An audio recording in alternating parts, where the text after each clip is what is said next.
بسم الله الرحمن الرحيم. قال الشيخ الحافظ تقي الدين أبو محمد عبد الغني بن عبد الواحد بن علي بن سرور المقدسي رحمه الله تعالى في المقدمة: الحمد لله الملك الجبار الواحد القهار، وأشهد أن لا إله إلا الله وحده لا شريك له، رب السماوات والأرض وما بينهما العزيز الغفار، وأشهد أن محمدًا عبده ورسوله المصطفى المختار صلى الله عليه وعلى آله وصحبه الأخيار، أما بعد. بارك الله فيك، جزاك الله خيرا. قال الشيخ الحافظ تقي الدين. الشیخ الحافظ، الشیخ اس شخص کو کہا جاتا ہے جو اپنے فن میں کامل ہو. یہاں مطلقاً شیخ ہے، بعض اوقات شیخ التفسیر، شیخ الحدیث. شیخ التفسیر وہ ہے جو تفسیر کے فن میں کامل ہو، شیخ الحدیث وہ جو حدیث کے فن میں کامل ہو. تو یہاں مؤلف رحمہ اللہ کو مطلقاً شیخ کہا گیا ہے، یعنی اللہ کی توفیق سے وہ جتنے بھی فنون ہیں علوم اسلامیہ کے، ان سب میں اللہ کی توفیق سے کامل تھے. امام بوصیری رحمہ اللہ نے ان کی 56 کتابوں کو شمار کیا ہے مختلف علوم میں. 56 کتابیں جو ان کے تبحر علمی کی دلیل. اور حافظ وہ شخص ہے جس کا سینہ کتاب و سنت کے حفظ کے لیے وسیع ہو، وسیع الصدر، اور جس کو ایک بڑا گراں قدر حصہ احادیث کا حفظ ہو. کچھ علماء نے حافظ اس شخص کو قرار دیا ہے جس کو کم از کم 3 لاکھ حدیثیں یاد. لیکن ایک عمومی معنی کے اعتبار سے جو شخص ذہنی اعتبار سے اور اپنے سینے کے اعتبار سے متقن ہو، ضابط ہو، اسے حافظ کہا جاتا. باقی یہ کہ امت میں ایسے مشاہیر موجود تھے جن کو اللہ تعالیٰ نے حفظ حدیث کی توفیق دی. امام بخاری رحمہ اللہ فرماتے ہیں: الہمت حفظ الحدیث وکنت فی الکتاب. میں مکتب کے بچوں کے ساتھ تھا. ہاتھوں میں تختی ہوتی ہے، دوات ہوتی ہے، اور تختی پر لکھنا، کتابت سیکھ رہے ہوتے ہیں. اس وقت اللہ تعالیٰ نے مجھے حفظ حدیث میرے دل میں ڈال دی. اس وقت حدیثوں کو یاد کرنے کا اللہ نے الہام کر دیا. امام بخاری رحمہ اللہ اپنے شیخ محمد بن سلام البیکندی ان کی مجلس میں تھے. درس حدیث چل رہا تھا. درس ختم ہوا، امام بخاری اجازت لے کر چلے گئے. بعد میں ایک مہمان ملنے آیا تو محمد بن سلام امام بخاری کے شیخ نے کہا: لو اتیت قبل لرأیت صبیا یحفظ 70,000 حدیث. اگر آپ تھوڑی دیر پہلے آتے تو ایک بچے کو دیکھتے جو 70,000 حدیثوں کا حافظ. امام بخاری کی طرف سے اس وقت ان کی عمر 12 سال تھی. تو یہ اللہ کی توفیق اور یہ حدیث کا اعجاز، حفاظت دین کی مضبوط ستون. اللہ نے حفظ دین کا ان سے کام لیا، ان حفاظ سے، ان متقنین سے. انا نحن نزلنا الذکر وانا له لحافظون. ہم نے یہ کتاب و سنت اتارا اور ہمیں اس کے محافظ. تو حفاظت کی کیا صورت ہے کہ اللہ تعالیٰ نے قرآن و حدیث کو اٹھا کے عرش پہ رکھ لیا تاکہ محفوظ رہے؟ نہیں، اس زمین میں اللہ تعالیٰ نے اپنے چوکیدار پیدا کیے. کچھ قرآن کے حفاظ جو ایک ایک حرف کے حافظ ہیں، جن کی موجودگی میں کوئی طاقت قرآن کے ایک حرف میں، ایک لفظ میں تبدیلی نہیں کر سکتی. اور کچھ قرآن پاک کے معانی پڑھنے والے، تفسیر پڑھنے والے، یہ علماء قرآن کے معانی کے محافظ، اور پھر محدثین حدیثوں کو یاد کرنے والے، حدیثوں کو حفظ کرنے والے. یہ حدیث کے محافظ کہ جن کی موجودگی میں کوئی شخص ایک حدیث کے ایک لفظ میں تبدیلی نہیں کر سکتا. ہارون رشید کے دور میں ایک شخص کو سزا دی گئی جو کہ جھوٹا اور وضاح تھا. اس نے کہا: مجھے اگر سزا دے دو گے تو میں نے تو ہزاروں حدیثیں جھوٹی گھڑ رکھی ہیں، ہزاروں حدیثیں جھوٹی گھڑ رکھی ہیں، ان کا خاتمہ کون کرے گا؟ فرمایا کہ یعیش اہل جہابذہ، اس کے لیے محدثین کی جماعت موجود ہے، تم جاؤ، تمہیں فکر کرنے کی ضرورت نہیں. یہ جماعت غص و سمین میں تمیز کرنے والی، خبیث اور طیب میں تمیز کرنے والی، جن کی موجودگی میں کوئی شخص ایک شوشہ ایک نقطہ نہیں بڑھا سکتا، اضافہ نہیں کر سکتا. تو امام مؤلف رحمہ اللہ الشیخ الحافظ تقی الدین ان کا لقب تھا. تقی الدین کا معنی اللہ تعالیٰ کے متقی بندے، اس دین میں ورع اور تقوی اختیار کرنے والے. ابو محمد ان کی کنیت ہے، عبد الغنی بن عبد الواحد بن علی بن سرور المقدسی رحمہ اللہ تعالی. مقدسی اس لیے کہا جاتا ہے، یہ بیت المقدس میں پیدا ہوئے تھے. بیت المقدس کے قریب ایک شہر تھا جماعیل، اس لیے جماعیلی بھی ہیں. اس شہر میں پیدا ہوئے تھے تو مقدسی بھی ہوئے اور جماعیلی بھی ہوئے. انہیں دمشقی بھی کہا جاتا ہے اور مصری بھی کہا جاتا ہے، اس لیے کچھ وقت انہوں نے دمشق میں گزارا اور اپنی عمر کا آخری حصہ مصر میں گزارا، اور ہر مقام پر علم کی خوشبو پھیلاتے رہے اور حدیثیں روایت کرتے رہے. اللہ رب العزت نے ہر مقام پر ان سے بیان حدیث کا کام لیا، جو انہوں نے بخیر و خوبی انجام دیا. آپ نے سنا ابھی کہ 600 ہجری میں ان کی وفات ہوئی تھی، اور وفات بھی مسجد میں ہوئی. جب فوت ہوئے اس وقت وہ خیر و بقاء الارض، نبی علیہ السلام کی حدیث ہے کہ زمین کا سب سے بہترین ٹکڑا مساجد. اس وقت مسجد میں موجود تھے، مسجد میں فوت ہوئے. 541 میں پیدا ہوئے تھے، یوں ان کی عمر 59 سال بنتی ہے. تو مقدمے میں فرماتے ہیں الحمدللہ الملک الجبار، تمام تعریفیں اللہ کے لیے ہیں جو کہ بادشاہ ہے اور جبار ہے. تمام تعریفیں کس کے لیے ہیں؟ اللہ کے لیے.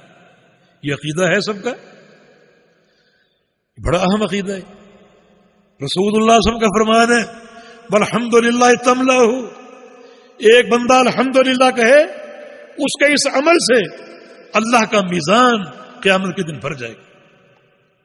اتنی فضیلت صرف الحمدللہ کہنے سے نہیں، اس کلمے میں کیا عقیدہ ہے اور کیا منہج، وہ بھی تو جانو نا، اس کو بھی پہچانو. خالی الحمدللہ کہنے سے نہیں، بلکہ اس کلمے میں کیا پیغام ہے، کیا عقیدہ اور کیا علم، کیا معنی ہے اس کا. تمام تعریفیں اللہ کے لیے.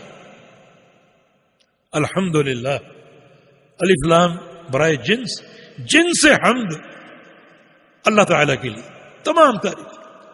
تمام تعریفوں کا اللہ رب العزت مستحق ہے. یہ معنی. اب بتاؤ یہ معنی آپ کے عقیدے میں ہے؟ آپ مانتے ہیں تمام تعریفیں اللہ کے لیے؟ چلے ابھی میں سوال کرتا ہوں، عالم الغیب کون ہے؟ اللہ کے علاوہ کوئی ہے؟ کوئی ولی، کوئی نبی، کوئی فرشتہ، کوئی جن ہے کوئی؟ جزاک اللہ، آپ کامیاب. باقی تمام تعریفیں اللہ کے لیے. اگر اللہ کے علاوہ آپ کسی اور کو عالم الغیب مانتے ہیں، کسی نبی کو، کسی ولی کو، اتنی تعریف اس نبی اور ولی کو بھی دینی پڑے گی. پھر تمام تعریفیں کہاں گئی؟ الحمدللہ تمام تعریفیں اللہ کے لیے. الرزاق اللہ کی صفت، اللہ کا نام. کیا معنی اس کا؟ روزی دینے والا. اللہ تعالیٰ کو مانتے ہیں یا نہیں مانتے؟ اللہ کے علاوہ بھی کوئی روزی دیتا ہے؟ کوئی داتا، کوئی گنج بخش، کوئی مشکل کشا، کوئی حاجت روا ہے کوئی؟ آپ کامیاب. اگر اللہ کے علاوہ کوئی دوسرا روزی دے سکتا ہے، اولاد دے سکتا ہے، اتنی تعریف اسے دینی پڑے گی. پھر تمام تعریفیں اللہ کی نہ رہیں. کچھ تعریفوں میں غیر بھی شریک ہو رہے ہیں. سجدے کے لائق کون ہے؟ اگر کوئی غیر سجدے کے لائق ہے تو اس سجدے کی حد تک وہ بھی تعریف کا مستحق ہوگا. الحمدللہ ختم ہوگی، تمام تعریفیں ختم ہوگی. یہ عقیدہ بنا لو، اس پر پوری زندگی ڈٹ جاؤ، قائم ہو جاؤ، تو آپ کا یہ ایک ہی عمل اللہ کے میزان کو بھر دے. صحیح مسلم کی حدیث ہے، سبحان اللہ نصف المیزان والحمد للہ تملہ، کہ سبحان اللہ بندہ کہے گا آدھا میزان بھر جائے گا، الحمدللہ کہے گا پورا میزان بھر جائے گا، مگر معرفت کے ساتھ، علم و ادراک کے ساتھ، ایک سچے عقیدے کے ساتھ۔ یہ کلمہ ایسا نہیں اس کو رٹ لیں بس کافی، بس ہاتھ میں تسبیح الحمدللہ الحمدللہ پھر 1,00,000 بار پڑھ گئے، کوئی فائدہ نہیں جب تک معرفت اور عقیدے کی اساس نہیں، سچے عقیدے کی اساس نہیں۔ تو تمام تعریفیں اللہ کے لیے ہیں، الملک جو بادشاہ ہے، بادشاہ اللہ تعالیٰ بادشاہ بلکہ ملک الملوک، بادشاہوں کا بادشاہ۔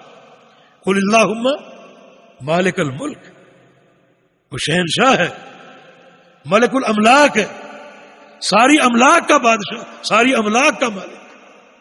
اور بادشاہ وہ ہوتا ہے جو اپنے مملوک میں تصرف کی طاقت رکھتا ہو اور تصرف کی قدرت رکھتا ہو، وہ اللہ رب العزت۔ بادشاہ وہ ہوتا ہے جس کا قانون چلے اسے بادشاہ مانو، اور قانون کسی اور کا لے لو تو آپ سچے ہیں۔ یہ بادشاہ ماننا درست ہوگا؟ بادشاہ وہ ہے تو قانون اس کا چلے گا، اور اس نے قانون بھیجا ہے کتاب و سنت کے ذریعے۔ آپ کتاب و سنت کو چھوڑ دیں، اس فلاں پیر اور فلاں مشکل کشا اور فلاں جو ہے وہ شیخ، فلاں پیر و مرشد، اس کی بات حرف آخر ہے، تو اللہ کو بادشاہ ماننے کا کیا معنی؟ الملک وہ بادشاہ ہے، الجبار جبار جبر سے، وہ جبار ہے، لا یجبر، پوری کائنات اس کے فیصلوں کے آگے مجبور ہے، اور وہ کسی کے سامنے مجبور نہیں، پوری کائنات۔ جبر کا معنی پوری کائنات مجبور ہے اس کے فیصلوں پر، اس کی مشیت نافذ ہے، اس کی مشیت نافذ ہے، پوری کائنات وہ جبار ہے۔ اللہ تعالیٰ قیامت کے دن آئے گا میدان محشر میں یہ فرماتا ہوا انا الملک انا الجبار، میں ملک ہوں اور میں جبار ہوں۔ این ملوک الارض، زمین کے بادشاہ کہاں ہیں؟ جبار، الواحد وہ اکیلا ہے، وہ اکیلا ہے۔ کس چیز میں اکیلا؟ 3 چیزوں میں، ایک ربوبیت، دوسرا الوہیت، اور تیسرا اسماء و صفات۔ یہ توحید کی 3 قسمیں، اور پوری توحید ان 3 اقسام میں محصور ہے۔ ربوبیت میں اکیلا ہے، وہ اکیلا رب ہے اور کوئی رب نہیں۔ اور رب میں 3 چیزیں ہیں، خالق ہونا، مالک ہونا اور مدبر اور متصرف ہونا۔ خالق بھی وہ ہے، مالک بھی وہ ہے، اور تمام جو مملوکین ہیں ان میں تصرف بھی اسی کا۔ جو حرکت اس کائنات میں ہو رہی ہے اس کے امر سے ہو رہی ہے، کوئی پیدا ہو رہا ہے، کوئی مر رہا ہے، کوئی صحت مند ہو رہا ہے، کوئی مریض ہو رہا ہے، وہ اللہ کے امر سے ہو رہا ہے، الواحد۔ اور پھر وہ واحد اکیلا ہے، معبود ہونے میں جتنی بھی عبادات وہ سب کے سب اللہ کے لیے خالص، اللہ کے لیے خاص، کسی عبادت میں کوئی غیر اللہ شریک نہیں، اس کو واحد مان۔ پھر اس کے نام، اس کی صفات، ان صفات میں، ان ناموں میں کوئی اللہ کا شریک نہیں، یکتا اکیلا، الواحد القہار۔ قہار کا معنی غالب، هو القاہر فوق عبادہ، وہ قاہر ہے۔ قاہر کیا ہوتا ہے؟ الذی یغلب ولا یغلب، جو غالب ہو اور کبھی مغلوب نہ ہو، وہ ہمیشہ غالب ہے، ہمیشہ، اور کوئی طاقت اسے مغلوب نہیں کر سکتی۔ فرمایا اشہد ان لا الہ الا اللہ وحدہ لا شریک لہ، میں گواہی دیتا ہوں کوئی معبود نہیں، معبود حق سوائے اللہ تعالیٰ کے، وہ اکیلا ہے اور اس کا کوئی شریک نہیں۔ تاکید کے ساتھ لا الہ الا اللہ، کوئی معبود حق نہیں سوائے اللہ تعالیٰ کے، یعنی توحید نفی و اثبات، ہر شریک کی نفی اور ایک اللہ کے معبود ہونے کا اثبات۔ وحدہ وہ اکیلا ہے، لا شریک لہ اور اس کا کوئی شریک نہیں۔ بڑے مبارک یہ کلمات ہیں۔ نبی علیہ السلام کی حدیث ہے، افضل ما قلت والنبیون یوم عرفہ، کہ سب سے بہترین دعا یوم عرفہ کی جو میں نے بھی پڑھی اور مجھ سے قبل ہر نبی نے پڑھی، وہ کیا ہے؟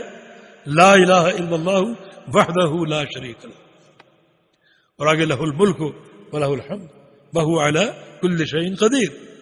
لیکن دعا کا آغاز انہی کلمات کے ساتھ، لا الہ الا اللہ وحدہ لا شریک لہ۔ ایک حدیث ہے، جو بندہ یہ کلمات پڑھے باقاعدہ اللہ تعالیٰ اس کے ساتھ مکالمہ کرتا ہے، اس کی اس بات کا جواب دیتا ہے۔ چنانچہ رسول اللہ صلی اللہ علیہ وسلم نے ارشاد فرمایا، امام بہقی سے لائے اسماء و صفات میں، امام ذہبی لائے کتاب العلوم میں، کہ اذا قال العبد لا الہ الا اللہ وحدہ لا شریک لہ، جب بندہ یہ الفاظ کہے لا الہ الا اللہ وحدہ لا شریک لہ، تو قال اللہ فرماتا ہے، اللہ جواب دیتا ہے، صدق عبدی، میرے بندے نے سچ کہا، لا الہ الا انا وحدی لا شریک لی، واقعی کوئی معبود نہیں سوائے میرے، میں اکیلا ہوں اور میرا کوئی شریک نہیں۔ یہ کلمات اگر پڑھیں گے اللہ تعالیٰ ان کلمات کا جواب دیتا ہے، اللہ تصدیق کرتا ہے۔ اس کی صفت المؤمن، المؤمن کا معنی کیا ہے؟ دو معنی، ایک تصدیق کرنے والا، دوسرا خوف والے کو امن دینے والا۔ تو اللہ تصدیق کر رہا ہے، صدق عبدی، میرے بندے نے سچ کہا۔ اللہ تصدیق کرتا ہے اہل ایمان کے ایمان کی، انبیاء کی رسالت کی، انبیاء کی دعوت کی، انبیاء کے کلام کی، اللہ تصدیق کرتا ہے، مومن ہے۔ یہ تصدیق ہو رہی ہے۔ بندہ کیا کہہ رہا ہے؟ لا الہ الا اللہ وحدہ لا شریک لہ۔ اللہ فرماتا ہے، صدق عبدی، میرے بندے نے سچ کہا، لا الہ الا انا وحدی لا شریک لی۔ فرمایا کہ رب السماوات والارض وما بینہما، آسمانوں کا رب، زمینوں کا رب، اور جو ان کے مابین، جو ان کے درمیان ہے، ان سب کا رب۔ اس فرمان کی عظمت آپ آسمانوں اور زمینوں کو دیکھ کر لیجیے۔ ہماری یہ زمین کتنی بڑی، اور 7 زمینیں، اور سورج ہماری زمین سے کروڑا گنا بڑا ہے، اور یہ سورج آسمانوں کے مقابلے میں کیا ہے؟ مسماوات، اوپر پھر کرسی، اوپر پھر عرش۔ فرمایا کہ مسماوات السبع، مسماوات السبع فی الکرسی الا کدراہم السبع بضعت فی ترس، کہ 7 آسمان کرسی کے مقابلے میں ایسے ہیں جیسے 7 سکے، 7 درہم کسی تھال میں رکھے ہوں۔ یعنی زمین کیا ہے سورج کے مقابلے میں، سورج کیا ہے آسمانوں کے مقابلے میں، آسمان کیا ہے کرسی کے مقابلے میں۔ کمل کرسی پھر عرش، اور کرسی اللہ کے عرش کے مقابلے میں کیا ہے؟ کیا مقابلہ دونوں کا؟ کرسی جو کہ موضع قدم الرحمن، اللہ کے 2 قدم رکھنے کی جگہ، اللہ تعالیٰ کے عرش کے مقابلے میں کیا ہے؟ فرمایا کل حلقہ، کل حلقہ، یہ انگوٹھی جیسے ایک حلقہ ہو چھوٹا سا، القیت فی الفلات، اور کسی چٹیل میدان میں اسے پھینک دیا جائے۔ وہ حلقہ اس چٹیل میدان کے مقابلے میں کیا ہے؟ فرمایا کہ اس طرح کرسی اللہ کے عرش کے مقابلے، 3 آسمانوں اور زمینوں کا رب، اور جو ان کے مابین ہے ان کا رب، وہ سب کا خالق ہے اور مالک ہے اور رب ہے، اسی کا تصرف اس پوری کائنات میں قائم۔ واشہد ان محمدا عبدہ ورسولہ، اور میں گواہی دیتا ہوں کہ محمد صلی اللہ علیہ وسلم اللہ کے بندے ہیں اور اللہ کے رسول۔ اللہ کے بندے اور اللہ کے رسول، یہ 2 صفات خاص طور پہ محمد الرسول اللہ صلی اللہ علیہ وسلم کے لیے اور آپ سے قبل عیسیٰ علیہ السلام کے لیے استعمال ہے، کیونکہ ان دونوں انبیاء کے بارے میں ان کی قومیں الحاد کا شکار ہوں گی۔ عیسائیوں نے کہا کہ عیسیٰ اللہ کا بندہ نہیں بلکہ اللہ کا بیٹا ہے۔ امت محمد کیا کہے گی کہ محمد الرسول اللہ صلی اللہ علیہ وسلم بشر نہیں بلکہ نور ہے۔ اللہ فرما رہا ہے کہ محمد صلی اللہ علیہ وسلم اللہ کے بندے ہیں اور اللہ کے رسول. اس کی گواہی دو. یہ گواہی ہم دے رہے ہیں. واشہد ان محمدا عبدہ ورسولہ المصطفیٰ المختار، جو کہ چنے ہوئے ہیں، چنے ہوئے، المختار پسندیدہ، پسند کیے ہوئے، المصطفیٰ المختار چنے ہوئے اور پسند کیے ہوئے. محمد الرسول اللہ علیہ وسلم اللہ کے چنے ہوئے بندے. آپ کا فرمان ہے انا سید ولد آدم ولا فخر، میں پوری اولاد آدم کا سردار ہوں. بلکہ آپ کو مستفین ہونے کا شرف حاصل ہے. چنے ہوئے میں چنے ہوئے، چنے ہوئے میں چنے ہوئے انسان ہے. یہ اللہ کی ساری مخلوق ہے. مخلوقات میں سب سے افضل انسان ہے. اور رسول اللہ علیہ وسلم کی حدیث ہے انسانوں میں سب سے افضل اولاد اسماعیل. اولاد اسماعیل، اولاد اسماعیل میں سب سے افضل قریشی، اور قریش میں سب سے افضل بنو ہاشم. اللہ کے پیارے پیغمبر اولاد اسماعیل میں سے اللہ کے پیارے پیغمبر قریشی، اللہ کے پیارے پیغمبر ہاشمی. چنے ہوئے میں چنے ہوئے رسول کریم صلی اللہ علیہ وسلم، اور مختار پسندیدہ. اس میں بھی عقیدے کا اظہار. محمد الرسول اللہ صلی اللہ علیہ وسلم ساری کائنات میں افضل ہے سب سے. اسی بنا پر بہت سے علماء اور محدثین نے جو نوع انسانی ہے اسے افضل قرار دیا نوع ملائکہ سے. اللہ کے پیارے پیغمبر انسان ہے اور آپ مختار ہیں، چنے ہوئے پسندیدہ. صلی اللہ علیہ وعلی آلہ وصحبہ الاخیار. اللہ تعالی رحمتیں اتارے، نازل فرمائے آپ پر اور آپ کی آل پر اور آپ کے صحابہ پر، جو کہ سب کے سب اخیار تھے. اخیار خیر کی جمع، جو سب کے سب اچھے تھے، نیک تھے، صالحین تھے، عمدہ تھے. اللہ تعالیٰ رحمتیں اتارے. صلی اللہ، یہ صلوات کا لفظ اللہ تعالیٰ کی طرف منسوب ہو تو مانا رحمتیں اتارنا. صلوات کا لفظ فرشتوں کی طرف منسوب ہو تو مانا استغفار کی دعائیں کرنا. اور صلوات کا لفظ اگر بندوں کی طرف منسوب ہو تو اس کا معنی نماز بھی ہے، درود بھی ہے، دعا بھی ہے. صلوات دعا کے معنی میں بھی آتی. تو اللہ تعالیٰ رحمتیں اتارے آپ اور آپ کی آل پر. آپ کی آل سے کیا مراد؟ آپ کی آل، اس میں بڑا اختلاف ہے امت کا. آل اور اہل یہ دونوں ایک ہی لفظ ہے، بلکہ اہل جو ہے وہ آل بنا ہے. آل اصل میں اہل تھا، آل اصل میں اہل تھا، اصل اس کا اہل ہی. کیونکہ اس کا استعمال بہت ہوتا ہے، آل فلاں، اہل فلاں، اہل فلاں، تو حمزہ اور ہا کا اجتماع ثقیل ہے، اس لیے دوسرے یہ ہا کو حمزہ کیا اور تخفیف کے لیے حمزے کو الف کر دیا. اہل سے آل بنی. معنی دونوں کا ایک ہے، معنی میں فرق نہیں. کچھ لوگوں کو دھوکہ ہوتا ہے، شاید آل کا معنی اور ہے، اہل کا معنی اور ہے، لیکن نہیں، آل اور اہل ایک ہی چیز. مراد خاندان. کچھ علماء کا تو کہنا ہے کہ اہل بیت وہی ہوتے ہیں جو گھر میں رہتے ہیں، جو ساکنین بیت. اور اللہ کے پیارے پیغمبر کے گھر میں امہات المومنین رہتی تھی، آپ کی بیویاں رہتی تھی. اور ایک بندے کا اہل ثابت ہوتا ہے دو چیزوں سے. ایک بندے کا اہل بنتا ہے دو چیزوں سے، یا تو خونی رشتے سے، جس کو نسبی رشتہ کہا جاتا ہے، جس کو نسبی رشتہ کہا جاتا ہے. جیسے آپ کی بیٹی فاطمہ، زینب، ام کلثوم آپ کی بیٹی ہیں، یہ آپ کی آل ہے، آپ کا اہل ہے، آپ کا نسب، آپ کا خون. دوسری صورت اہل بننے کی مساہرت، دامادی. آپ کی کہیں شادی ہو، اب نکاح کے ذریعے بیوی آپ کو حاصل ہوئی، وہ آپ کی اہل. قرآن نے بیوی کو اہل کہا ہے، بیٹے کو بھی اہل کہا ہے. ان ابنی من اہلی، نوح علیہ السلام نے کہا میرا بیٹا میرے اہل میں سے. یہ ان کا بیٹا تھا.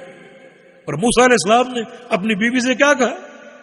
فقال لأہلہم کثوا، اپنے اہل سے کہا ٹھہرو، میں نے آگ دیکھی، وہاں جا کر کوئی خبر لاتا. تو باہر کیف آپ کی آل پر اور آپ کے صحابہ پر. صحابی وہ شخص ہے جس نے ایمان کی حالت میں اللہ کے پیارے پیغمبر کو دیکھا ہو اور اسی ایمان پر فوت ہوا ہو. چاہے وہ دیکھنا ایک لمحے کا دیکھنا ہو، اس کی صحابیت ثابت ہو جائے گی۔ اما بعد، یعنی حمد و صلوات کے بعد جی بعد جی بعد جی بعد جی بعد جی بعد جی